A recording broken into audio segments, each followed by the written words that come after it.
Eso que están viendo ahí fue lo que yo les había mandado. Solo voy a repasar 3 puntos. Recuerden que estamos estudiando las cartas de Pablo en prisión. Iniciamos por Efesios, que Efesios hablaba de la iglesia o habla de la iglesia como cuerpo, como la unidad que Cristo estableció, que Dios la planeó, Dios pagó por ella, Dios la guía, Dios la cuida, a la iglesia en su totalidad. Y de ahí pasamos a Filipenses, donde nos enseña a nosotros que la iglesia, su función principal es en cuanto a pensamiento y en cuanto a conducta, lo cual se refiere a que la iglesia debe de comportarse según cómo piensa.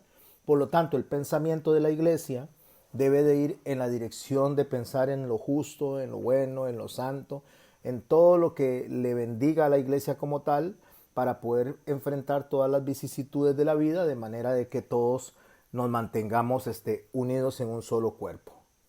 Para que esto suceda, la iglesia debe de verse como un todo y como un individuo, porque cada uno de nosotros participa como un soldado de manera independiente para una misión en común. Eso fue lo que vimos en los primeros dos libros, que van de manera progresiva enseñándonos a nosotros lo que Pablo desea que aprendamos de lo que realmente significa la iglesia para el mundo.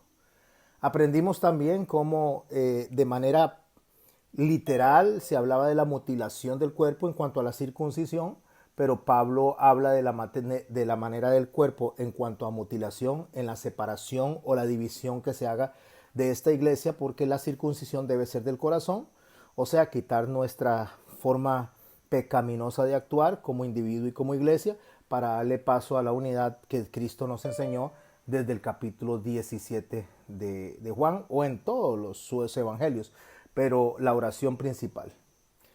¿Cuáles eran los problemas de la iglesia de Colosas? ¿Cuáles son los problemas que nosotros tenemos que abordar y observar principalmente conforme vamos leyendo? Recordemos que no se agarra un verso aislado, sino que tenemos que estudiarlo en un todo.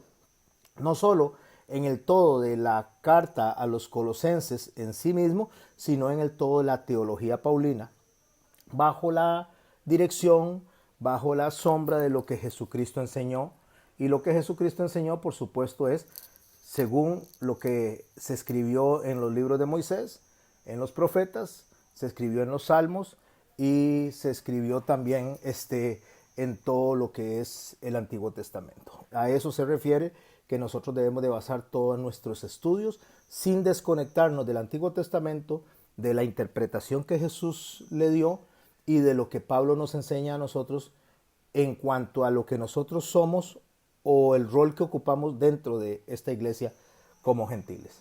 Epafras le dijo a Pablo que algunas de las enseñanzas que estaban dañando a la iglesia en el valle de Licus, le está diciendo es que ahí hay un problema, que hay falsas enseñanzas. Es lo que está dándole énfasis en la carta Pablo a los Colosas, de las quejas que Epafras está diciendo. Las falsas enseñanzas que las describe, que aunque no nos da detalle básicamente de los errores, pero nos habla de un problema que había de la mezcla del cristianismo con la filosofía griega. Mismo que hemos visto en Corinto, mismo que hemos visto cuando le escribe a los Efesios.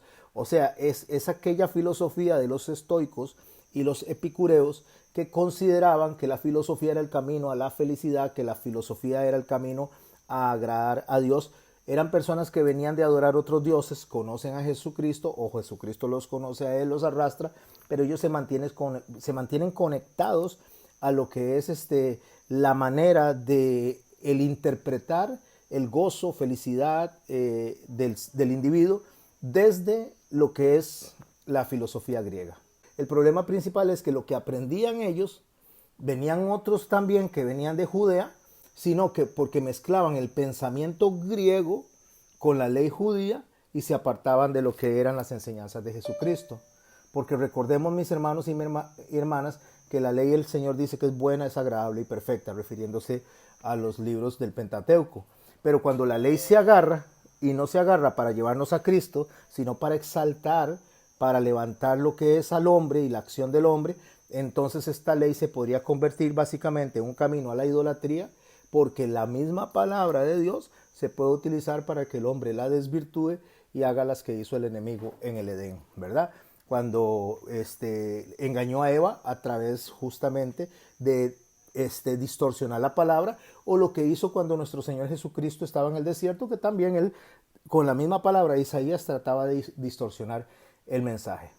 Entonces esa mezcla de filosofía griega y llevada al punto donde el hombre se autosiente satisfecho por alcanzar la salvación, la justificación o alcanzar a Dios, esas dos cosas eran las que estaban funcionando dentro de Colosas y también en las demás iglesias de lo que era la provincia de Frigia, como les decía. Así que esos eran los dos puntos principales. El tercer punto era que estas personas, estos filósofos, insistían que los seres angelicales eran los seres que debían de ser venerados, debían de ser seguidos y servidos para que pudieran las personas encontrarse con Dios a través de los ángeles. O sea, esa intermediación era la que se estaba reclamando en Colosas. Es importante porque hoy en día es muy similar. Si usted analiza, la mayoría de la gente se acerca por santos, por ángeles, se acerca por medio de, o se quiere acercar, no se acerca, porque no nos podemos acercar a Dios por medio de filosofías huecas, dice Pablo, o rudimentos de hombres. Eso se viene arrastrando y hasta el día de hoy todavía se da. Personas que agarran un folleto y lo hacen, personas que se mueven alrededor del pensamiento humano, de la idea humana, de la opinión humana. Lo mismo que pasaba allá, hoy día está pasando. Entonces Pablo tiene que abordar eso a través de la carta, recordando que le está hablando a una iglesia que le pertenece a Cristo y una iglesia necesitada realmente de ser guiada. Así que en el primer siglo no había ninguna distinción justamente en lo que estaba pasando, igual que en nuestros días, dentro de lo que era o se conoce como la especulación religiosa. ¿Por qué? Porque la especulación religiosa, que es lo que acabo de mencionar, de la guía del caminar a través de la filosofía o a través de la religiosidad, cuando se llevaba a extremos la ley judía para hacer sentir bien al hombre, y religiosidad, déjeme decirle qué es. La religiosidad es que cuando un hombre cree que por lo que hace es mejor que la otra persona, o sea, cuando una persona cree que porque sigue ciertos ritos, entonces es más santo que la otra persona. Pablo lo que está enseñándonos a nosotros es que nosotros no somos santos por lo que hacemos, sino que somos santos porque Cristo nos santifica. Y que una vez que Cristo nos santifica, nosotros como de una manera natural vamos a hacer acciones santas. Bueno, la filosofía lo que hablaba era aplicarle justamente a estas religiones ocultas, y a ese le sumó todavía a la nueva enseñanza de los cristianos que se estaba dando, se le dio toda la connotación, todo lo que es la visión periférica de lo que eran los dioses de ellos, la forma de actuar, y se estaba introduciendo dentro de la iglesia de Colosas.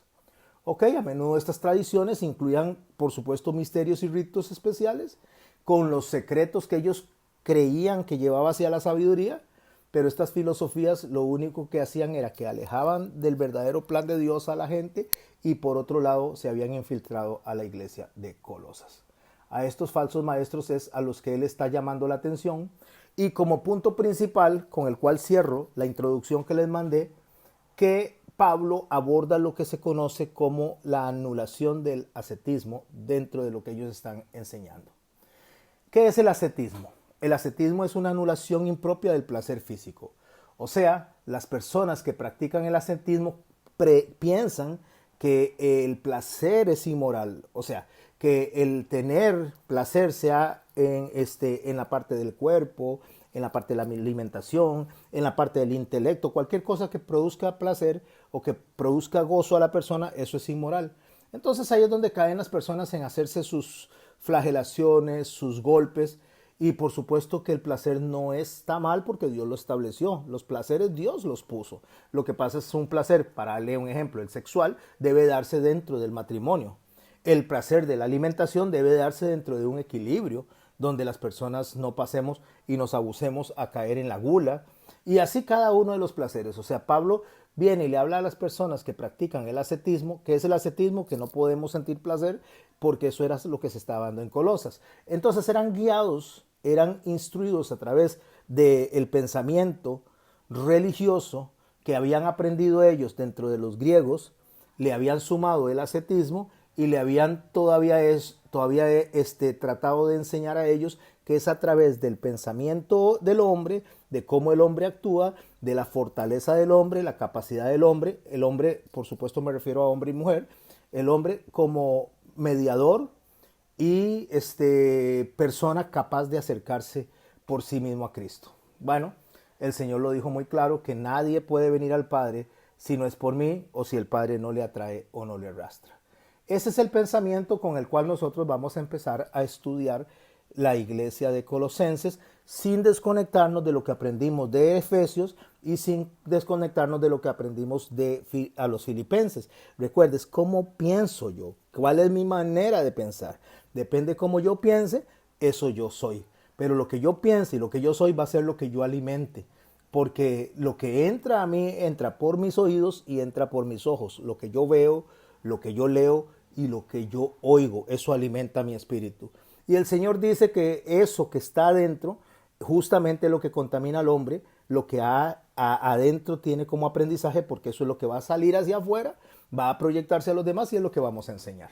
Eso es lo que Pablo está atacando a la iglesia de Colosas. En la salutación, que la vamos a ver bastante rápido, que es el primer verso del capítulo 1, inicia esta lectura. Pablo, apóstol de Jesucristo por voluntad de Dios. Hemos visto cómo él siempre se presenta de que es Dios el que decidió, es Dios el que lo llamó, es Dios el que lo capacitó. Pero aquí es interesante que él suma al hermano Timoteo. O sea que están mandando la carta en conjunto. No voy a decir que los dos la escribieron, pero los dos estaban conscientes de lo que se estaba mandando. Pablo, apóstol de Jesucristo por voluntad de Dios, y el hermano Timoteo dirige la carta a quienes, a los santos fieles, a santos y fieles hermanos en Cristo que están en Colosas. Importantísimo. Aunque está dirigida a Colosas, realmente la carta va a tener una ampliación un poco más para lo que es la provincia de Frigia, la provincia romana de Frigia, donde se va a encontrar la iglesia de la Odisea también. ¿Qué les dice a ellos? Gracia y paz sean a vosotros, de Dios vuestro Padre, en el Señor Jesucristo. Esto lo expliqué en la primera clase. Por lo tanto, lo que le está diciendo, que sea Jaire y Shalom a todos ellos, ¿verdad? Ese es el saludo que Pablo dice. Recordemos lo que les he venido enseñando, que Pablo nos enseñó a nosotros también, cómo debemos de recordar a las personas, manteniéndolas presentes en nuestras oraciones. Como en ruego y súplica, por supuesto, que es lo que Pablo le da énfasis siempre al tipo de oración. Siempre orando por vosotros, damos gracias a Dios, Padre de nuestro Señor Jesucristo, habiendo oído de vuestra fe en Cristo Jesús. Entonces, ¿de parte de quién oyeron de la fe? De Epafras, que los está visitando y les está dando todo el testimonio, les está enseñando a ellos acerca de la gente de Colosas, cómo se comportan y los diferentes problemas que están enfrentando. Y del amor que tenéis todos los santos. Es interesante porque si Pablo está rescatando eso, entonces no vamos a agarrar y vamos a hablar de una iglesia que, porque tenía errores, era una iglesia prácticamente que estaba casi que condenada o que estaba totalmente alejada del propósito de Dios. No, eran personas que se amaban, eran personas que se apoyaban a sí mismas, a diferencia de cuando él escribió a los filipenses que Evodia y Sinti que estaban peleando. Aquí no se está refiriendo a eso. Aquí el problema es, espero a que se restablezca, ok, ahora sí, el problema es básicamente que ellos estaban poniendo oídos al interior de ellos mismos a lo que ellos ya habían aprendido como línea de pensamiento. Recuerde que la filosofía es una forma de trabajar y estudiar el pensamiento. Entonces Pablo tiene que contrarrestar eso del pensamiento y llevarlos a pensar como Cristo y no a pensar como los estoicos o a pensar como los epicureos, que eran filósofos de la época. Entonces Pablo dice que a causa de la esperanza que os es guardada en los cielos, de la cual ya habéis oído por la palabra verdadera del Evangelio, o sea, ya ustedes han sido instruidos, ya ustedes han sido enseñados, a causa de eso, de esa palabra, de ese mensaje del Evangelio que ha llegado a vosotros, así como a todo el mundo, y lleva fruto y crece también en vosotros, Pablo reconoce que la palabra no se va a quedar sin cumplir algo en los corazones, sin hacer un trabajo en los corazones, sino como dice Isaías, va a cumplir el propósito para el cual fue enviada. ¿Desde cuándo él reconoce que esto está trabajando en los hermanos de Colosas? Bueno, dice en la siguiente parte del verso, desde el día que oísteis y conocisteis la gracia de Dios en verdad. Vea que puse eso por separado en amarillo y le puse en verdad bastante grande. ¿Por qué lo estoy haciendo así? Porque realmente nosotros podríamos oír, podríamos conocer de la gracia de Dios en verdad, o podríamos solo oír y conocer la gracia de Dios, pero no en verdad. ¿Cuál es la diferencia entre uno y otro? Bueno, que podríamos estar llenos de información, pero sin entendimiento. Podríamos estar llenos de información sin conocimiento, solo de información. Esto nos haría personas muy versadas, nos haría personas muy capacitadas aparentemente en lo que es la fase intelectual de la información, pero no en la parte moral de la información. Por eso es que él le dice, si habéis oído, conocisteis la gracia de Dios en verdad, o sea, desde el día que lo conocieron de verdad. ¿Cuándo usted separa lo que es de verdad de lo que no es verdad?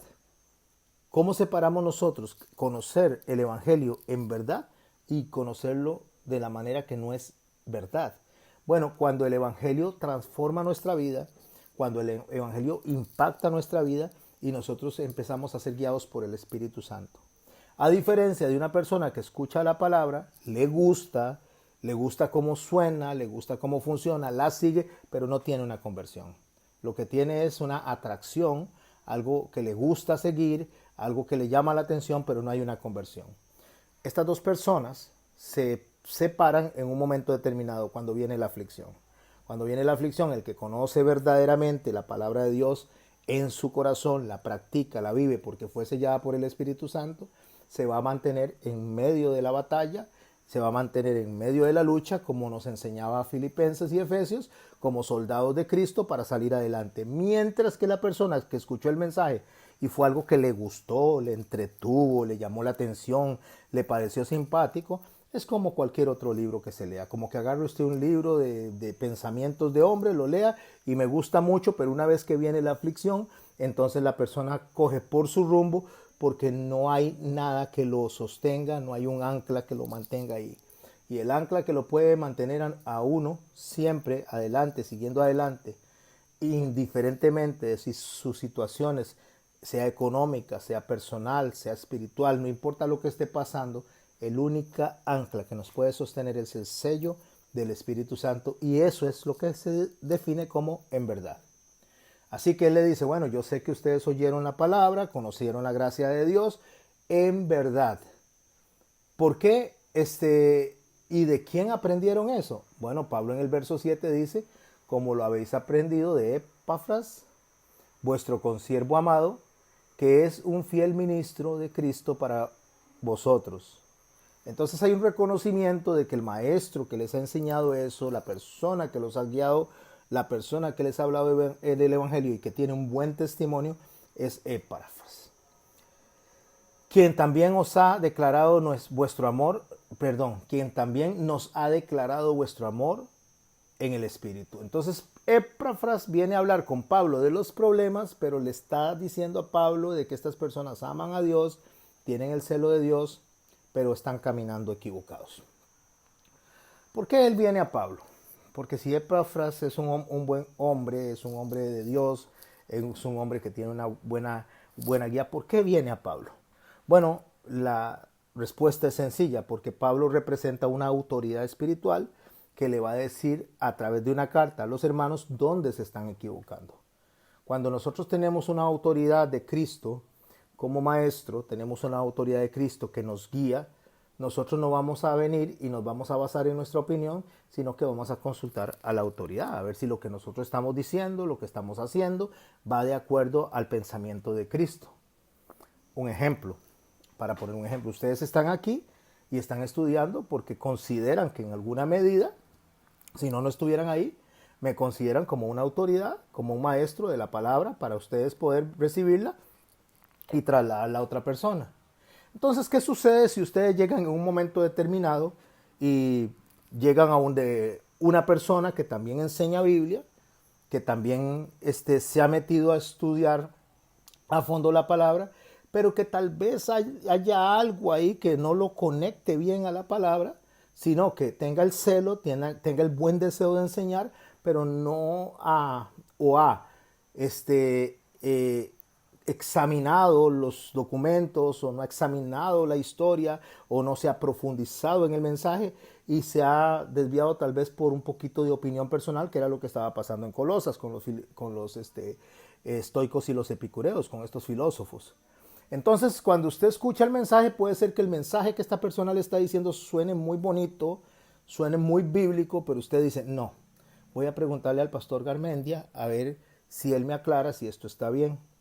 Entonces ya vienen donde estoy yo y me dicen, pastor, viera, es que tal persona dice que este punto se desarrolla de esta manera y se entiende de esta manera. Entonces yo vengo y le saco los pasajes y le digo, no, esto es así, y ustedes se van bastante claros.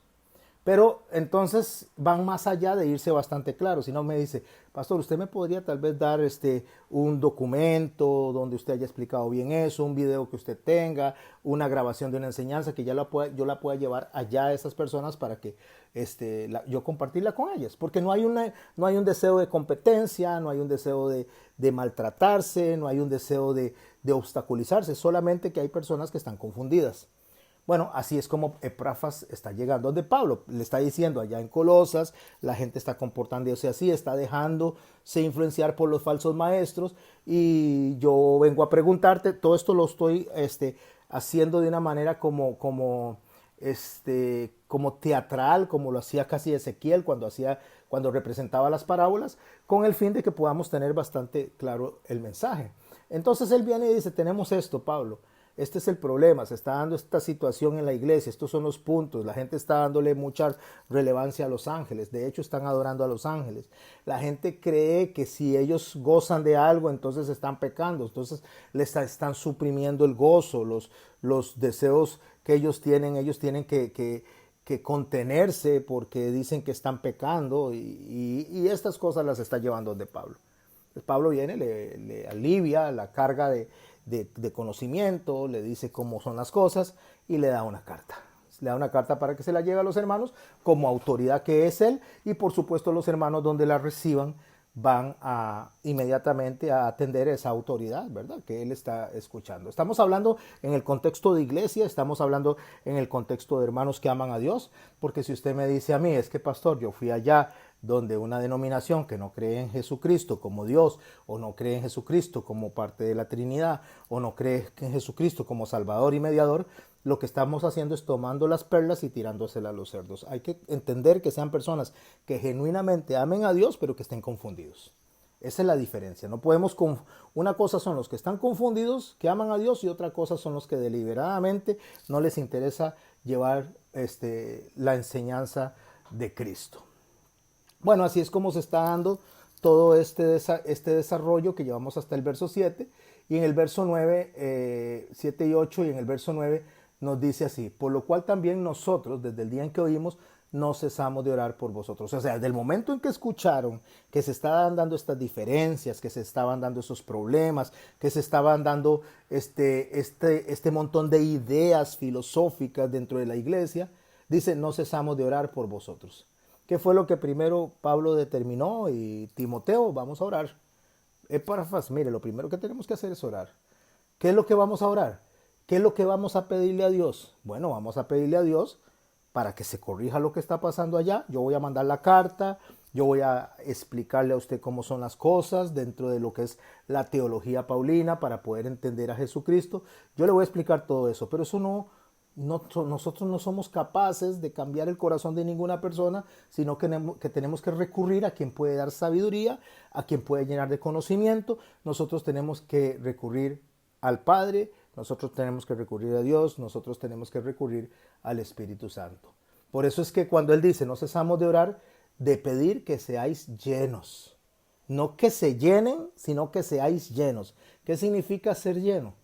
Pablo ya lo había experimentado. Pablo era un hombre versado Pablo era un hombre erudito, hebreo de hebreos, de la tribu de Benjamín, fariseo de fariseos, criado a los pies de Gamaliel. Era un hombre que tenía una capacidad increíble intelectual, escogido por Dios para enseñarle a los judíos. No le iba a mandar a cualquier persona que medio supiera de la Torá, sino que le mandó al mejor de los mejores, le mandó al de las primeras ligas, le mandó al número 10, le mandó a esa gente para que Pablo le enseñara a esa gente, y a ese es el que escogió. Pero tuvo Dios que darle a él este entendimiento. Tuvo que Dios, cuando se le presentó el Señor Jesucristo y se le reveló a Pablo, tomar toda la información que Pablo tenía, agarrarlo y capacitarlo para que fuera a enseñar. Porque no era algo que pudiera venir del ser humano, no es algo que nazca en nosotros. Por lo tanto, cuando nosotros venimos y escuchamos que hay diferencias de pensamiento, que hay ideas en las cuales nosotros tal vez no coincidamos con las personas, no nos esforcemos por explicarlo nosotros, mis hermanos. Expliquémoslo, si está bien, presentemos los argumentos bíblicos, presentemos las citas bíblicas, pero no pretendamos ser nosotros los que vamos a convencer a esas personas, porque somos incapaces de hacer eso. Nosotros presentamos la leña, nosotros presentamos el material, pero el fuego es el que va a quemar esa leña, que sería el Espíritu Santo, para que venga entendimiento. Y eso es ser llenos, llenos a través del Espíritu Santo, llenos a través de la guía directa del Espíritu Santo, que es el que nos lleva a toda verdad, el que nos recuerda las enseñanzas de Cristo y el que nos ayuda a nosotros a poder discernir y separar lo que es bueno y lo que es malo. Por eso dice que él está orando junto con Timoteo para pedir que ellos sean llenos del conocimiento de su voluntad. Conocimiento de su voluntad. ¿De cuál voluntad? De la voluntad de Dios. En toda sabiduría. Cuando dice en toda sabiduría, espero a que se acomode el mensaje, ahora sí. Cuando dice en toda sabiduría, mis hermanos, recuerde que hay diferentes presentaciones, diferentes propuestas, como diría nuestro Pastor Miguel, cuando dice ahí, esta es la propuesta del Espíritu Santo. Bueno, ahí habían propuestas de ideas de sabiduría. Entonces, que en esas propuestas de sabiduría, en esas ideas de sabiduría, venga la inteligencia espiritual que corresponde al Espíritu Santo para que podamos discernir de lo que es bueno y lo que es malo. No todas las cosas, mis hermanos, nosotros podemos venir y tomarlas de una manera arbitraria y desecharlas. Quiero explicar algo antes de seguir ahí con esto. Ejemplo, voy a poner un ejemplo. Viene y usted no es católico y voy a dividir esto así entre los católicos y los no católicos. ¿Por qué? Para agarrar todo lo que es la gente no católica en relación al catolicismo. No todo lo que el católico enseña está mal, ni todo lo que el católico enseña está bien.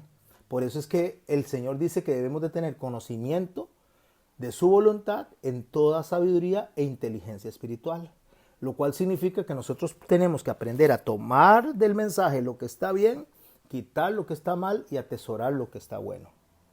Ejemplo, el catolicismo enseña acerca del matrimonio, que no hay que recasarse porque el matrimonio es de una vez y para toda la vida. Eso está bien. El catolicismo enseña que María es la mediadora entre Dios y los hombres. Eso está mal. O sea, lo que quiero decir, mis hermanos, es que nosotros no podemos tomar todo, absolutamente todo, y decir, solamente porque es del catolicismo está mal. O porque es del evangélico todo está bien. Tampoco, porque hay mucha pensamiento evangélico que está fusionado con ideas de hombres y tampoco se puede tomar todo como bueno. Ahí es donde nosotros tenemos que tener mucho cuidado, mis hermanos y mis hermanas, para poder venir a apreciar, estudiar, absorber lo que nos rodea. Tenemos que tener lo que se conoce discernimiento de espíritu, o lo que Pablo le llama inteligencia espiritual. Pablo continúa diciendo, ¿por qué tenemos que aprender a hacer eso? ¿Por qué tenemos que aprender a observar? ¿Por qué tenemos que aprender a discernir a través del Espíritu Santo? Para lo mismo que le dijo a los filipenses, para lo mismo que le dijo a los efesios, para que andéis como es digno del Señor. La religiosidad no tiene que ver exclusivamente con asuntos espirituales. De hecho, la religión no tiene que ver con asuntos espirituales. La religión es una práctica sistemática, continua, que hace una persona de manera disciplinada para algo. Voy a poner un ejemplo. una persona que practica deportes, se levanta todos los días a las 4 de la mañana, sale a correr, llega a las 6 de la mañana, se toma un batido energético, a las 8 o 9 de la mañana se pone a hacer levantar pesas y hasta las 10 de la mañana se va a trabajar, trabaja unas 6 horas, 7 horas, regresa y en la tarde viene y hace otro tipo de ejercicios, tal vez de respiración, y eso es lo que mantiene de manera religiosa. Por favor, presten atención a la palabra que estoy usando. Lo hace de manera religiosa. ¿Qué es hacer algo de manera religiosa? Hacerlo igual, sistemáticamente, todos los días para obtener un beneficio. O para obtener un beneficio, sea al cuerpo o sea al espíritu. Ok, eso es religión. Religión es hacer algo siempre igual. Cuando estamos hablando de la religión católica, no estamos hablando de la fe en sí, sino de la forma en que la religión católica establece un sistema sistemático de enseñanza, de aprendizaje practicado por sus feligreses, en el cual siguen el culto, el rito del culto. Eso es religión. ¿Ok? Ahora, en el evangélico, de la misma manera. ¿Cómo hacemos nosotros? Nosotros nos reunimos todos los lunes a estudiar teología paulina, tenemos 2 horas, tenemos una forma de presentar el mensaje, la participación. Eso se hace de manera religiosa, eso es religión. Ahora, ¿qué es la religiosidad? Y por favor, aparte en la parte de fe, como les digo, aparte en la parte que tiene que ver con Dios, y concentrémonos en la palabra religión y religiosidad. ¿Qué es religiosidad? Cuando ese hombre que practica todos los días en su cuerpo físico y mantiene un cuerpo fuerte, vigoroso, esbelto, atlético, ve a los demás como menos por lo que él hace. O sea, cuando una persona que cree que lo que está haciendo lo hace mejor que los otros. Entonces, eso es religiosidad. Se da en el deporte, se da en cualquier área de pensamiento y se da también dentro de la fe. Entonces, cuando una persona cree que por lo que hace, en este caso los estoicos, los epicureos, los filósofos, por la forma en que ellos piensan, son mejores que los demás, eso es religiosidad. Si nosotros nos creemos mejores que las demás personas por lo que conocemos, por la forma en que estudiamos, por la forma en que nos profundizamos, por la forma en que predicamos, por la forma en que enseñamos, nos creemos mejor con los demás, vemos a los demás como menos, los atacamos, los vemos con un dedo señalador, eso es religiosidad. Y la religiosidad es pecado.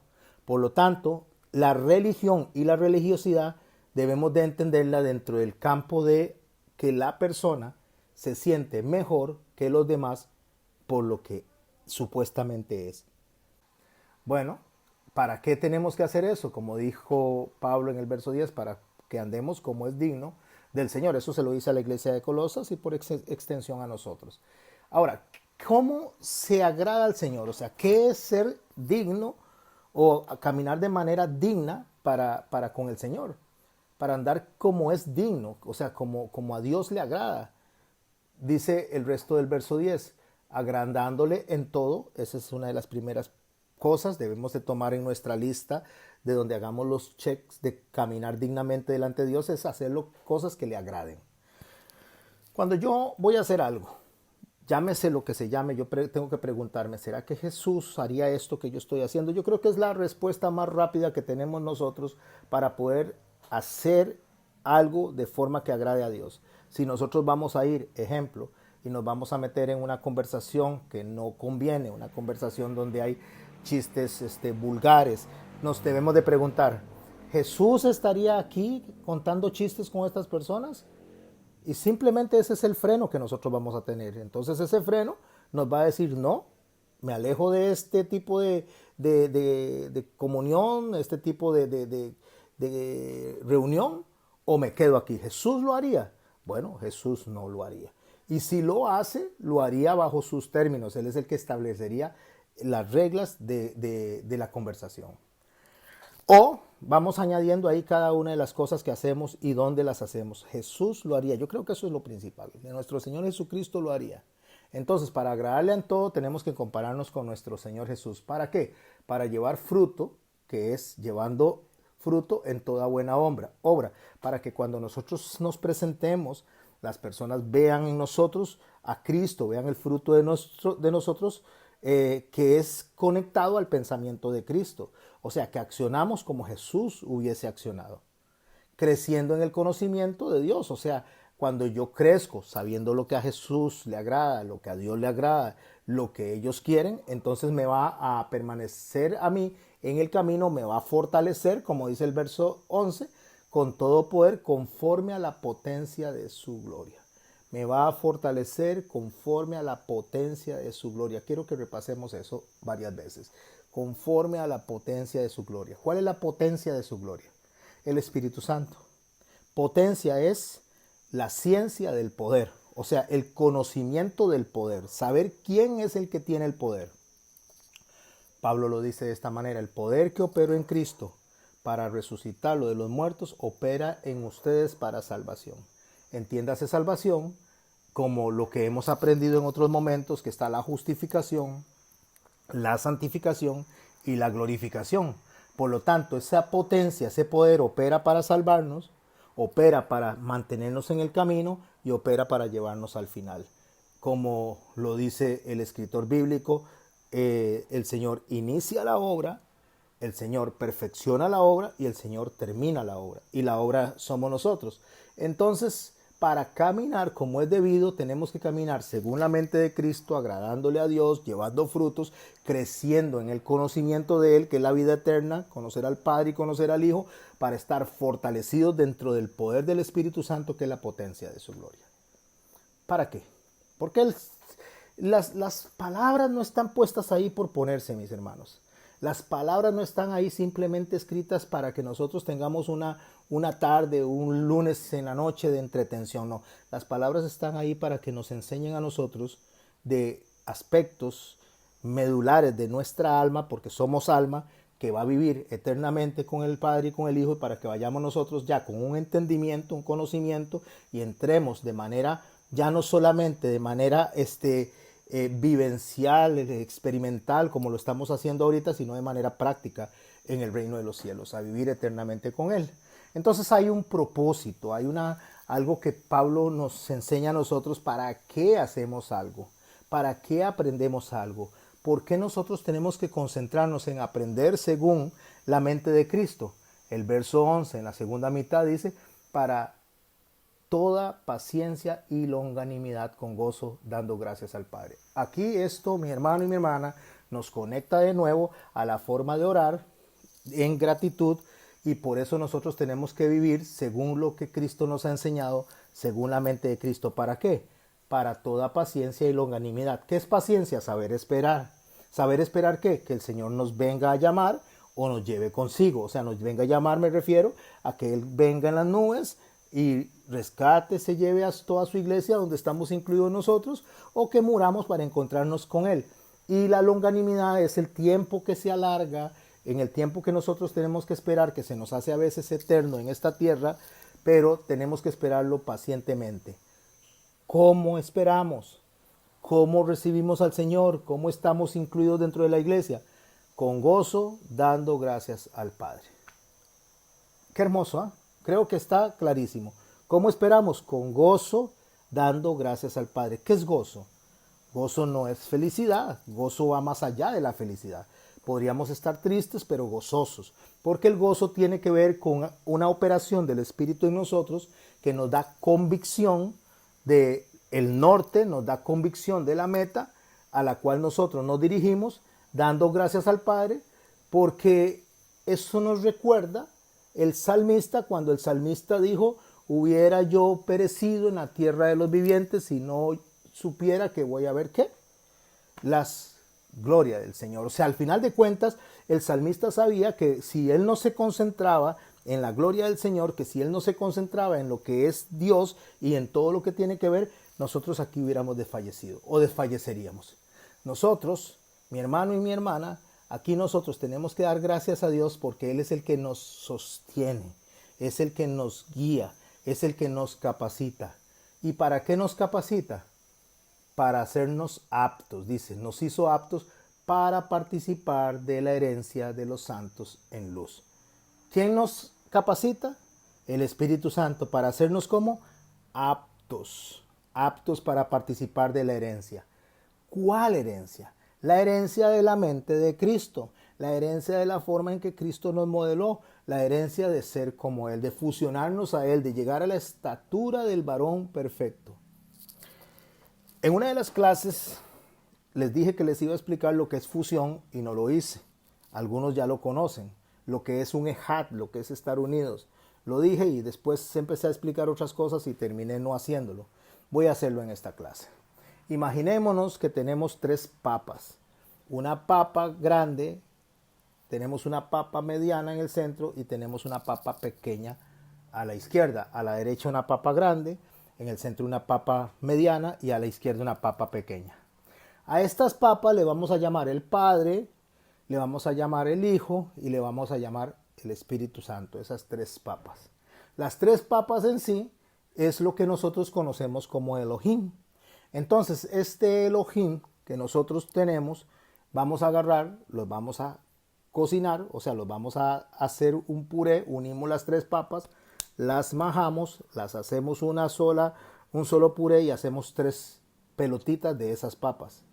Pero para terminar la receta bien, vamos a agarrar mantequilla, que vamos a decir que la mantequilla es el sabor que le da la palabra, la enseñanza al Padre, al Hijo y al Espíritu Santo, lo que es el sabor para nosotros, y le echamos la mantequilla, y esa mantequilla va a ser ustedes y yo. Vamos a hacer lo que Dios va a usar en un ejat, en una unidad compuesta que es justamente la presentación del Evangelio hacia el mundo, ¿ok? Del Evangelio hacia afuera. Entonces agarramos esas tres papas, las separamos y vamos a preguntarnos, ¿dónde está el Padre? En las tres. ¿Dónde está el Hijo? En las tres. ¿Dónde está el Espíritu Santo? En las tres. ¿Y dónde estamos nosotros? Que lo puso de mantequilla para tener saborcito. En las tres. A ver si me explico. Eso es un ejat. Bueno, cuando nosotros hablamos de participar, ser aptos para participar en la herencia de los santos en luz, es ser parte de ese puré. O sea, estar fusionados a ese puré. No es posible que lo hagamos nosotros. Eso solo lo puede hacer Dios. Eso solo lo puede hacer Cristo. Eso solo lo puede hacer nuestro Señor cuando, en el verso 13, nos los enseña, el cual nos ha librado de la potestad de las tinieblas, o sea, del control de las tinieblas, y nos trasladó al reino de su amado Hijo, en quien tenemos redención por su sangre y perdón de pecados. ¿Cuándo pasa eso? Cuando el Señor nos redime, cuando el Señor nos salva, cuando el Señor nos libra del control de las tinieblas, nos une a Él, entonces en Él somos un ejat. Eso es ser la iglesia. Esto que acabo de mostrarles yo a ustedes, este puré que acabo de presentarlo, y lo digo con todo respeto, solamente es una figura.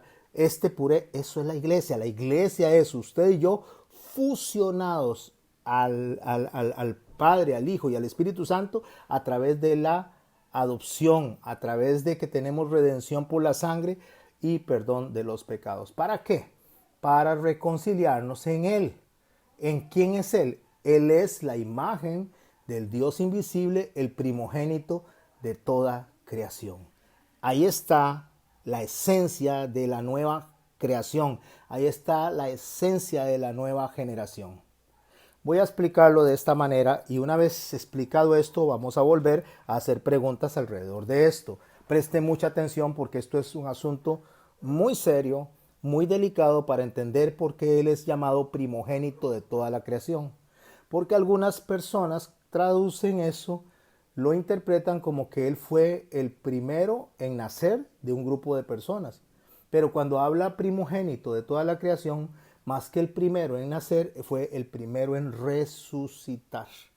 Eso es, el primogénito de la creación, en este caso, bajo la idea de lo que es la imagen de Dios invisible, que es Él, ¿quién? Jesús, es el primero de los resucitados. No, pastor, porque acuérdese que en el Antiguo Testamento habían resucitado a un hombre que cayó en los huesos de Eliseo. Es más, habían resucitado también a la suegra de Pedro, habían resucitado a la hija de Jairo. Y ahí usted empieza a tomar una serie de personas a las cuales podemos decir, a Lázaro también, que podemos decir que fueron resucitados. Fueron resucitados por Jesús. Pero a Jesús lo resucitó el Espíritu Santo. O sea, cuando me refiero a esto, lo que quiero decir es que Él se resucitó a sí mismo. Nadie lo resucitó a Él. el poder que él ejerció sobre las demás personas para resucitarlas no sería lo mismo para él mismo. Cuando digo para él mismo es que usted podría tener un don de sanar a muchas personas, pero podría ser que ese don que Dios establece para hacia afuera no sea hacia usted, como le pasó a Pablo, que tuvo que arrastrar un aguijón. Y el Señor le dijo, bástese en su gracia. Dios, nuestro Señor, Dios Todopoderoso, Jesucristo, Él resucitó. Ese es el poder que dice Pablo, que operó en Él para resucitarlo de los muertos. Y eso lo hace el primogénito de toda la creación. ¿De cuál toda la creación? De todo lo que Él viene para agarrarlo, como dice el libro de Romanos, y la misma creación en sí. Nosotros esperamos la redención de todas las cosas, o sea, de volver al establecimiento que Dios había querido para la humanidad desde el principio, porque Dios siempre ha querido habitar con los hombres y Dios siempre ha querido que nosotros estemos bien. Entonces, devolvernos a ese origen, devolvernos a esa idea, inicia con Jesucristo. No el mensaje. El mensaje estuvo oculto como misterio durante mucho tiempo, sino la acción efectiva de la redención de todas las cosas se dio en el momento que Él resucita. Por eso Él es el primogénito de toda la creación. Déjeme explicárselos con gráficos. Por favor, preste mucha atención a esto. Vamos a tener que empezar a explicar lo que es primogénito desde el punto de vista teológico que Pablo nos enseña. Colosenses 15 dice así, verso 15, capítulo 1, que es donde estamos. Él es la imagen del Dios invisible, el primogénito de toda la creación. Es lo que leímos. Porque en Él fueron creadas todas las cosas, las que hay en los cielos, las que hay en la tierra, visibles e invisibles, sean tronos, sean dominios, sean principados, sean potestades, todo fue creado por medio de Él y para Él. Allí se aborda los ángeles, ahí se abordan los coros celestiales y se le hace ver a la iglesia de Colosas que Él fue el que creó a todos esos. Él fue el que creó a todos los ángeles que existen en el mundo. Todas las cosas fueron creadas por Él. Todo lo que nosotros vemos que existe fue creado por Él. Y Él es antes de todas las cosas y todas las cosas en Él subsisten. O sea, Él es el que da vida, Él es el que sostiene absolutamente todo, hablando de Jesucristo. Pero no olvidemos que tenemos que aprender qué es ser el primogénito.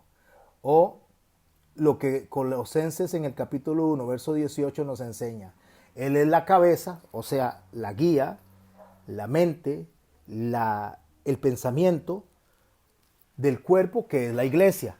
Lo que acabo de explicar justamente en las papitas fusionadas, Él es el que guía a eso, es el que nos lleva a eso, el que es el principio, el primogénito de entre los muertos. Ahí es donde está lo que acabo de decirles, el primogénito de los resucitados, o sea, es el primero de los resucitados a sí mismo, para resucitarnos a nosotros, para que en todo tenga la preeminencia, que es la preeminencia, el lugar de importancia sobre todos. ¿Quién? Jesucristo, por cuanto agradó al Padre que habitase en Él toda plenitud, plenitud de la máxima perfección, y por medio de Él, de Jesucristo, reconciliar consigo todas las cosas. Y preste atención a eso que dice ahí, todas las cosas, no solo las personas, sino la creación en sí misma, reconciliarla en Él. Así, las que están en la tierra como las que están en los cielos, haciendo la paz mediante la sangre en la cruz. En Apocalipsis capítulo 1 versos 4 al 6 dice así, y no pierdan por favor conexión de lo que estoy diciendo, para que no se desvíen, para que no se distraigan. Si está haciendo ahí un fresquito, si está haciendo un cafecito, déjelo un poquitico al lado. No se desconecte porque aquí necesito que ustedes pongan su atención al máximo. Juan, a las 7 iglesias que están en Asia, gracia y paz a vosotros del que es, el que era y el que ha de venir, y de los 7 espíritus que se mencionan en Isaías 11, 1 al 2, que es la mente de Cristo, que están delante de su trono, y de Jesucristo, testigo fiel y el primogénito de los muertos. Aquí está haciendo Juan, en la revelación de nuestro Señor Jesucristo, la misma, el mismo lenguaje que está utilizando Pablo. Y el soberano de los reyes, en la tierra al que nos amó, o sea, desde antes nos amó, no es que nos ama, sino nos amó, nos lavó de nuestros pecados con su sangre, nos hizo reyes y sacerdotes para Dios su Padre, a Él sea la gloria y el imperio por los siglos de los siglos. Amén. Ahora vamos a hablar un poquito de lo que es primogénito. Déjeme ver si puedo agrandar un poquito este cuadrito para que todos seamos bendecidos con esta gráfica. Espero que se pueda ver. Primogénito.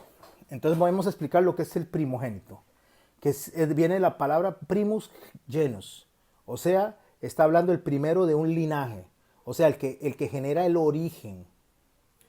Cuando habla del primogénito está hablando básicamente de un cigoto, de un gameto. Nosotros conocemos eso como el espermatozoide. El espermatozoide viaja dentro de lo que es el semen cuando el hombre viene introduce la semilla en la mujer para que haya una nueva creación. Entonces, este semen, o se conoce como cesere, viene de la palabra original que significa sembrar. O sea, cuando usted agarra una semillita de lo que sea y la pone en una macetica para sembrarla, para que nazca, usted está poniendo semen ahí, usted está sembrando. La palabra semen nosotros la tenemos en connotación única y exclusivamente de la procreación, pero antes de la procreación existía la palabra para determinar algo que se siembra para que nazca. O sea, la palabra gameto, la palabra cigoto, el gameto y el cigoto que viajan dentro de, como le acabo de decir, del semen, la palabra esta se refiere a las células reproductoras masculinas. Préstele atención, se refiere a las células reproductoras masculinas.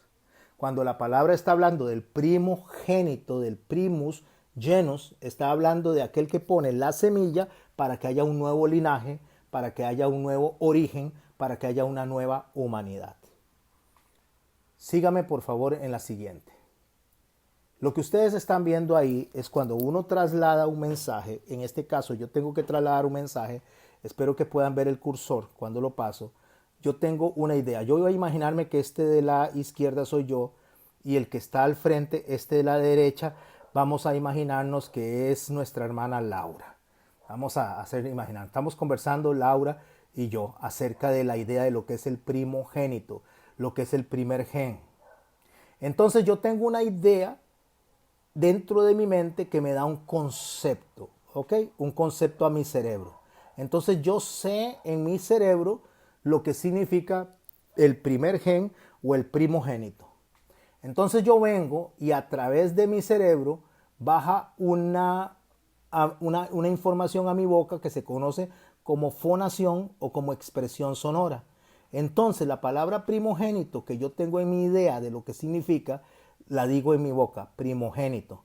Esa es la expresión sonora que sale y la recibe a través del oído Laura. Entonces Laura va a venir y va a hacer una idea, va a construir una imagen acústica en su cerebro de lo que yo estoy diciendo. La idea que yo estoy expresando debe ser una idea clara. Porque si yo no expreso una idea clara y lo que yo pienso en mi cabeza no llega a la cabeza, a la mente de Laura, no tenemos comunicación. La comunicación se da cuando la idea se expresa de manera sonora, la absorbe el que está al frente de manera auditiva y la crea de nuevo la misma imagen que yo estoy trasladando. Entonces, como estamos hablando de imágenes, como si estamos hablando no solo de ideas, sino de imágenes, voy a tratar de hacer a través de imágenes mi expresión sonora más clara para su mente, para su cerebro, para sus pensamientos, a través de imágenes, para que haya una comunicación. Así que veamos este cuadro que está acá. Necesito agrandarlo un poco más para que lo puedan ver. A ver, ahora sí.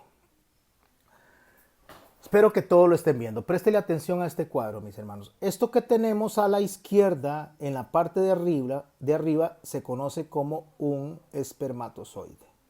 El espermatozoide tiene una composición donde tiene una cabeza, un cuello y una colita con la que viaja. Dentro del espermatozoide hay una información en la cabeza que es el acrosoma, el núcleo y el ADN.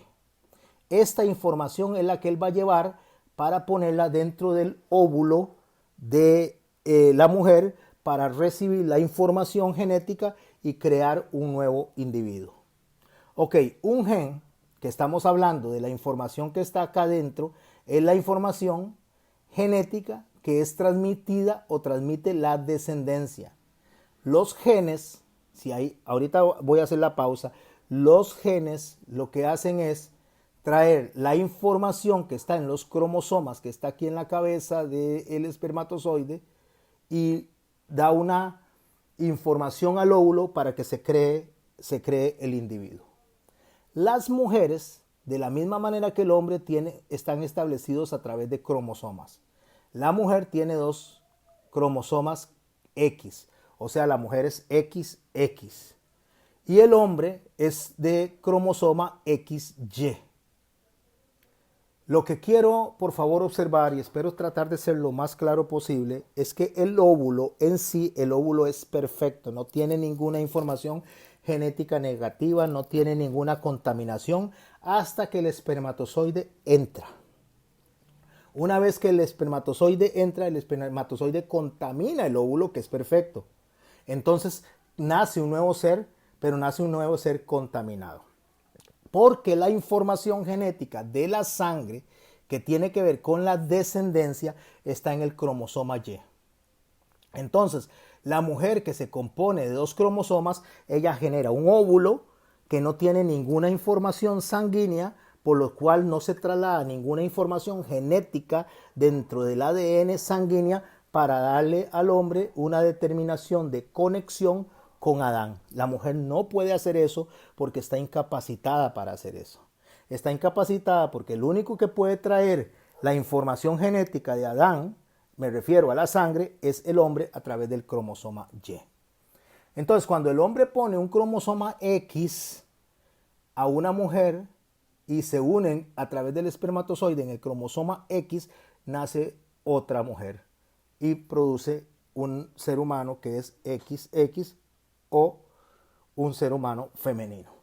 Pero cuando el hombre deposita el cromosoma Y dentro del X de la mujer, la contamina, y escuche lo que estoy diciendo, la contamina e inmediatamente la conecta al primogénito o al primer hombre, que va a pasar esa información a través del cromosoma Y a otro hombre, y esa va a pasarla a otro hombre, y ahí otro hombre y otro hombre. Las mujeres que van naciendo en el camino, ellas no producen información genética sanguínea que conecte con Adán.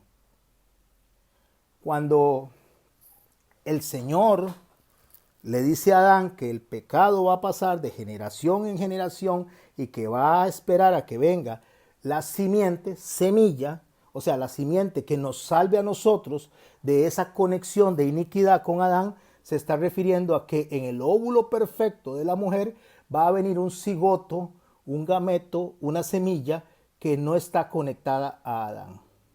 Si José hubiera embarazado a María, José hubiera depositado un gameto, un cigoto imperfecto delante del óvulo, y entonces la conexión con Adán no se hubiera roto, no se hubiera perdido.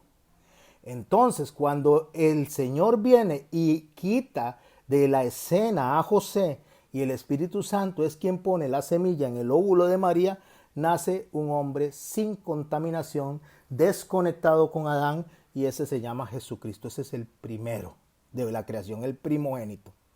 Debido a que esta información genética es de carácter corporal y él tenía un cuerpo perfecto que no se podía podrir, no podía, y por eso duró los días que duró sin descomponerse, porque no tiene información genética con la muerte, sino que tiene información genética con la vida, que es con el Espíritu Santo. Entonces, este hombre nuevo, que es nuestro Señor Jesucristo, va a trasladar la información genética a un hombre, a otro hombre, a otro hombre y a otro hombre. Pero ahora a un hombre y a una mujer, porque en Cristo ya no hay mujer ni hay hombre, porque la información genética ya no es de la sangre, ya no es del cuerpo, sino que es espiritual. Y entonces él muere y él resucita. Y cuando él muere y resucita, ya no se traslada a través de la conexión de los genes a la hora de establecer la reproducción normal que hace el ser humano, sino que la reproducción se hace en una circuncisión del corazón, donde es el Espíritu el que viene y nos sella en el corazón y nace la nueva criatura.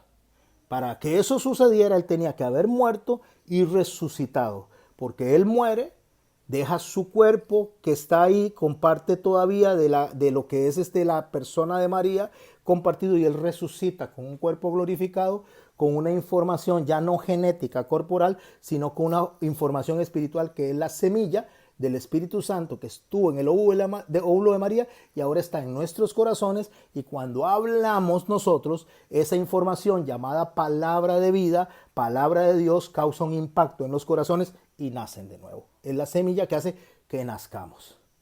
Él es el primero de los resucitados. Entonces muere el hombre viejo y nace el hombre nuevo en el Espíritu.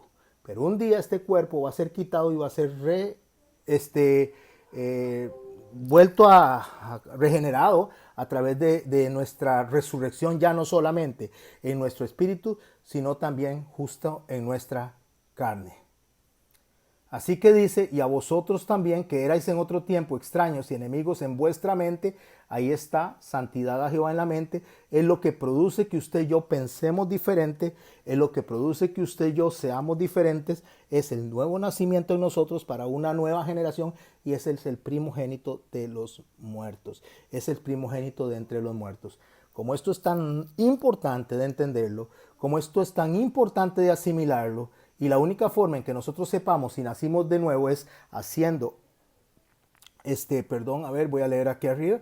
Y a vosotros también, que erais en otro tiempo extraños y enemigos en vuestra mente, haciendo malas obras, ahora os ha reconciliado, como lo acabo de explicar, en su cuerpo de carne por medio de la muerte. O sea, Él murió, Él resucita, para presentarnos a nosotros santos, sin mancha e irreprensibles delante de Él, que es la nueva creación, si de verdad permanecéis fundados y firmes en la fe, lo cual significa que una vez que nacemos, resucitamos, nosotros por naturaleza vamos a dar frutos diferentes. Y sin moveros de la esperanza del Evangelio que habéis oído, el cual se predica en toda la creación que está debajo del cielo, del cual yo, Pablo, fui hecho ministro. El primer gen es el Espíritu Santo introducido en el óvulo, que permite a la esencia, a la sustancia de Dios, tomar prestado el cuerpo de María para poder habitar entre nosotros, porque es imposible que toda la deidad estuviera delante de nosotros sin destruirnos. No es posible que Dios estuviera entre nosotros a menos que se hiciera semejante a nosotros. Entonces, el gen que establece que nuestro Señor venga y se introduzca a la tierra es el poder del Espíritu Santo, que introduce ese gen para hacerlo a Él el primogénito o el primer gen de esta creación. Y ahí es donde nosotros tenemos que tener mucho cuidado, y está muy bien lo que usted está preguntando o lo que usted quiere que amplíe, está muy bien, porque jamás de los jamases, y eso es algo inaceptable, Jesús inició en el óvulo de la María, jamás. ¿Y por qué digo jamás? Porque la palabra misma dice que Él es la sustancia del Dios invisible, para que nosotros entendamos que la sustancia del Dios invisible, lo voy a poner de esta manera. A mí me gusta usar figuras. Cuando usamos la sustancia de algo, ¿qué hace una sustancia? Si nosotros agarramos y decimos que vamos a agarrar un pollito, y agarramos ese pollito y lo cocinamos y preparamos ese pollito para hacer la sustancia, significa que se va a sacar lo mejor del pollito, lo más sustancioso, lo más alimenticio del pollito, y con eso podemos hacer un arroz, con eso podemos hacer unas empanaditas, con eso podemos hacer una sopita, con eso podemos hacer un caldito. O sea, eso es la esencia de todo lo que se va a hacer. O sea, no se puede hacer nada sin esa sustancia. Si quitamos esa sustancia, cualquier plato que se haga, cualquier alimento que se prepare que tenga que ver con esa sustancia, es insípido, no tiene ningún sentido, y no sería de esa sustancia, salido de esa sustancia. Ahora, ¿por qué hago esa explicación que a veces la gente dice, pero qué explicaciones tan raras hace el pastor? Porque Jesús lo hizo.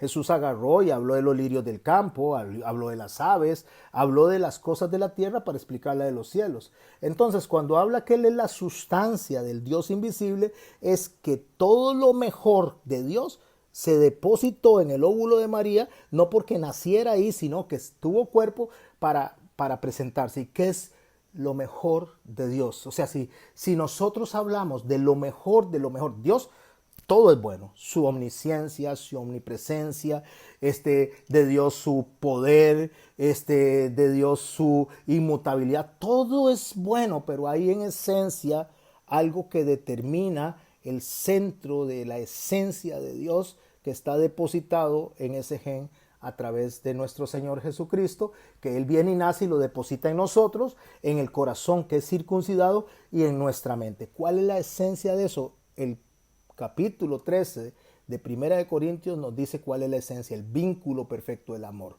O sea, lo mejor de lo mejor, lo máximo que Dios tiene sobre todos sus atributos, no porque ninguno sea menos que el otro, sobre toda su esencia, sobre todo es el amor.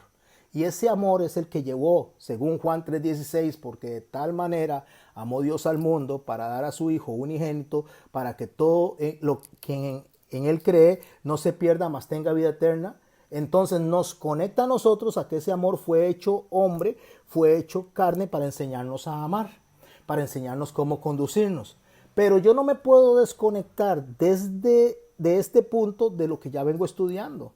Porque si yo me desconecto de Filipenses capítulo 2, donde dice que Jesucristo no estimó, no se aferró a ser como Dios y siendo en forma de Dios, se despojó a sí mismo, o sea, se vació de los poderes para venir con solamente la esencia del amor y depositarse en nuestros corazones, yo por eso no me puedo desconectar de toda la teología paulina. Porque cuando yo me desconecto de la teología paulina, me desconecto de que Él estaba en el trono, que Él era Dios y que Él descendió a la tierra no porque nació en María, sino porque vino y depositó toda su esencia, toda su sustancia en ese óvulo para poder que en un cuerpo de hombre, en un cuerpo de humano, acercarse a nosotros con el fin de que nosotros no fuéramos destruidos. Porque si hubiera venido la esencia de Dios en toda su dimensión, nosotros hubiéramos caído muertos. Es muy importante poder observar lo que es la diferencia entre algo que es eterno y algo que es sempiterno. Cuando hablamos de algo eterno, o que en este caso el único que es eterno es Dios, significa que no tuvo este principio ni tuvo final. Cuando hablamos algo de sempiterno, estamos algo que tiene principio pero no tiene final. Entonces, cuando yo hablo de Dios en su eternidad, yo hablo de Dios como Elohim. El capítulo 17 de Juan, el Señor dice, devuélveme la gloria que antes tuve. Está refiriéndose al momento en que ellos, como Elohim, dijeron, hagamos al hombre a nuestra imagen y semejanza, Padre, Hijo y Espíritu Santo. Existían desde antes de que existiera el hombre. Existía antes de que existiera la genética. Existía antes de que existieran los ADN. Existía antes de que existiera siquiera la tierra. Entonces ellos existían ahí. Ese es el ser eterno. O sea, siempre ha estado y siempre estará. Pero ahí viene la parte sempiterna. La parte sempiterna es que el Hijo, o sea, el Verbo, el Logos, no tenía cuerpo hasta ese día. Nunca tuvo cuerpo hasta ese día. Cuerpo físico, humano. Podía haber presentaciones de Él, como teofanías de Él, pero no era un cuerpo físico humano. Él adoptó la humanidad en el óvulo de María. Y ahí empieza su reino sempiterno. ¿Por qué? Porque tiene principio, pero nunca tendrá final. Entonces la diferencia entre eterno y sempiterno significa que la eternidad de Dios permanece desde el principio, desde antes de la fundación del mundo, y el reinado de Jesucristo inicia cuando Él viene y vive, muere y resucita. Eso es sempiterno. Esa es la línea que tenemos que aprender a separar. ¿Quién reconoció eso? Nabucodonosor. Nabucodonosor, siendo un rey pagano, reconoció a Jesús como sempiterno. Voy con cerramos con el pastor y después viene nuestro hermano Leo. Cuando la palabra de Dios me enseña a mí lo que es el ser y el estar, son dos cosas diferentes. El ser y el estar, que son dos verbos que tienen que ver con la identidad de la persona. El estar es el ser presente, el moverme dentro de una Realidad, eso es estar. O sea, cuando Dios decidió hacerse hombre, que es la palabra Emmanuel, traducido es, dice Mateo, Dios con nosotros, Él decidió estar con nosotros, pero sin perder su ser. O sea, su esencia, su sustancia. Ahora, ¿cuál es su ser? ¿Cuál es su sustancia? Lo dice Juan, Dios es amor. Entonces, si ese es el ser, que es el amor, entonces el amor decidió estar. El amor de Dios, que es el ser que mueve todo el cosmos, que es el ser que mueve todo, decidió estar en nosotros. Pero el amor no como un sentimiento, el amor no como una emoción, sino el amor como una identidad. Eso identifica a Dios, ese es el vínculo perfecto, porque al estar en nosotros, el ser de Dios nos une como iglesia, entonces nos hace un ejad, una sola unidad espiritual de la misma identidad de Jesucristo, que nos conecta a nosotros para con Dios. Espero estarme explicando con esto. A veces trato de ser lo más práctico posible para que todos nos llevemos una forma práctica de explicarlo, porque una cosa, como les enseñé, es entender yo la idea y otra cosa es trasladar la idea a través de la vocalización o la expresión sonora. Son dos cosas diferentes. Entonces yo trato de ser lo más claro posible, de pasar mi expresión sonora de lo que mi espíritu entiende para que su espíritu pueda entenderlo, pero eso solo para que ese clic se dé, esa comunicación se dé, solo puede ser a través del Espíritu Santo. No hay otra forma. No ama y dice a su hermano, no ha pasado de las tinieblas a la luz. O sea, no ha vuelto a nacer. En otras palabras, la única cosa que nos identifica a nosotros con Dios es el amor. Porque podríamos tener buenas acciones, podríamos cantar y sería como címbalo que retiñe, podríamos predicar, pero si no hay amor, de nada sirve. Es más, si no hay amor, no soy nada, dice el Señor, no tenemos identidad. Por lo tanto, lo único que me identifica a mí con estar conectado a Dios es el amor. ¿Y qué es lo que hace el amor? El amor perdona, el amor pasa por alto la ofensa, el amor se preocupa por el hermano, el amor adora al Señor. El amor en sí como identidad, no como sentimiento, sino como identidad, me va a dar a mí la identidad de Cristo en mí. ¿Y qué va a hacer que produzca yo? Que produzca más amor. Aun cuando le maldecían, aun cuando le ofendían, aun cuando le llevaban a la cruz, Él solo daba amor. Únicamente, no podía salir otra cosa más que eso. El sentimiento es una emoción y somos seres emocionales, pero el amor es una decisión. Yo podría ser traicionado por cualquiera de los que están acá y sentirme triste, este es el sentimiento, sentirme triste, sentirme defraudado, sentirme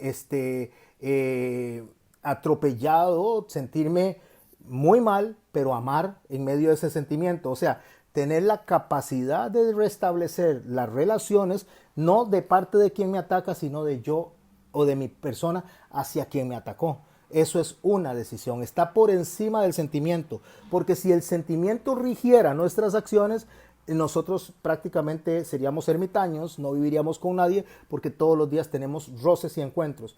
Por eso es que un hombre, especialmente sea un papá o sea una mamá, y voy a enfatizarlo más en la mamá, que es lo que Dios utiliza como un parámetro del amor. Si tu padre y tu madre te dejaran, dice, aún ahí estaré yo, dice, porque lo que está refiriéndose es que el amor más grande, si se aparta, aún ahí Él va a estar, porque en Dios no media un sentimiento, aunque somos sentimentales, somos emocionales, en Dios media una decisión. Entonces Él dice de esta forma, no por lo que son ustedes, Israel, no es por lo que ustedes son, sino por lo que yo soy. O sea, la decisión de Él de amarnos y sostenernos, salvarnos y dejarnos en la eternidad con Él, eso no varía porque Él es inmutable. Entonces el amor es inmutable, porque el amor decide hacer lo que a Dios le agrada. Buenas noches, pastor. Ajá. Y bueno, de todos los hermanos. Buenas noches. Ahorita que el hermano preguntaba, ¿verdad? Sobre el amor, el sentimiento, todo eso. Entonces, automáticamente se me vino a mí a la mente, recordé lo que era Corintios 13, ¿verdad? La preeminencia del amor. Que si lo leemos todo, ¿verdad? Siempre al final, en el 13:13, al menos dice permanecen, hay otros que dicen prevalece, ¿verdad? Y dice que la fe, la esperanza y el amor. Y sabemos que la fe y la esperanza está en Jesucristo, ¿verdad? Pero cuando dice el amor, es el mayor de ellos. Ahí pues, para no extenderme mucho, ¿verdad? Lo que es el sentimiento, el verdadero amor, creo que si lo leemos todo, ahí está más que más que transparente, ¿verdad?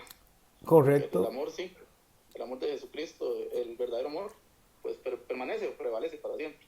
Pero el sentimiento, pues creo que todos en algún momento hemos estado, ¿verdad? Tuvimos ese cruce que nos enseñaron, creíamos que el amor era cosas lindas o que si tal vez ya no le muestro amor a mi cónyuge, mi esposa o lo que sea, ya no la hago, ¿no? El verdadero amor es el que lleva hasta el final en enfermedad y pues muchas cosas más que hemos visto relatadas en muchas personas, pero principalmente en Jesucristo, como lo explicaste ahorita. Gracias Giovanni, quiero anotarle un poquito a eso. Si nosotros tenemos a una persona que le decimos que le amamos, entendiéndose que Corintios está Pablo está relatando a los Corintios los caracteres de Dios más que los caracteres de un ser humano. Dios es amor, el amor es sufrido, el amor nunca deja de ser. Está haciendo una descripción del carácter de nuestro Señor Jesucristo, hecho carne, ¿verdad? Entonces, al fin, nosotros tenemos que entender algo, mi hermano Giovanni. Cuando nosotros tenemos una persona que decimos que le amamos, nos hace algo y ya no queremos verla, no queremos ni que se nos cruce por el frente, entonces no le amábamos. Sentíamos, teníamos una afinidad, teníamos una cercanía, pero no le amábamos. Porque si le amáramos a la persona, incluso no importa lo que nos haga, nosotros siempre vamos a tener, y digo siempre, literalmente, siempre tendríamos ese deseo de ver bien a la persona, tendríamos el deseo de encontrarnos con la persona, tenemos siempre el deseo de que esa persona salga adelante, aún en medio de los errores. Pero cuando eso se fracciona y nace la amargura, entonces el amor ese no era amor, era solamente una emoción. La diferencia entre las emociones y el amor es que el amor permanece para siempre y las emociones funcionan según las circunstancias. ¿Me expliqué, Giovanni, con eso? Sí, sí, perfecto. Ahora que dices emociones y sentimientos es relativo, es prácticamente lo mismo. La emoción, qué lindos son ustedes, qué preguntas las que hacen, me encanta. Me gustaría tener horas de horas para hablar alrededor de esto, pero de ahí tenemos que cumplir con un horario, como Dios establece todo en orden. La emoción y el sentimiento son dos cosas diferentes. El sentimiento es lo que manifiesta la emoción. Entonces, ¿qué es la emoción? Felicidad. ¿Qué es el sentimiento? Lo que se ve afuera en el cuerpo de lo que es la emoción. La sonrisa. ¿Cuál es la emoción? Tristeza. ¿Qué se ve por fuera? El sentir, las lágrimas. Cuando el sentimiento, lo que se proyecta, se divorcia de la emoción, entonces siento mucho enojo, pero doy una sonrisa, eso es hipocresía. Cuando el sentimiento son lágrimas, pero yo doy una sonrisa, eso es hipocresía. Cuando el sentimiento, cuando la emoción es odio, pero yo abrazo y digo te amo, aunque estoy por dentro, eso es hipocresía. Entonces, la emoción es lo que yo tengo en mi interior que está guiando a mi alma. Y el sentimiento es lo que yo le estoy proyectando a las personas. Cuando la emoción y el sentimiento están sincronizados, eso es sinceridad. Cuando la emoción y el sentimiento están fusionados en Cristo, eso es integridad.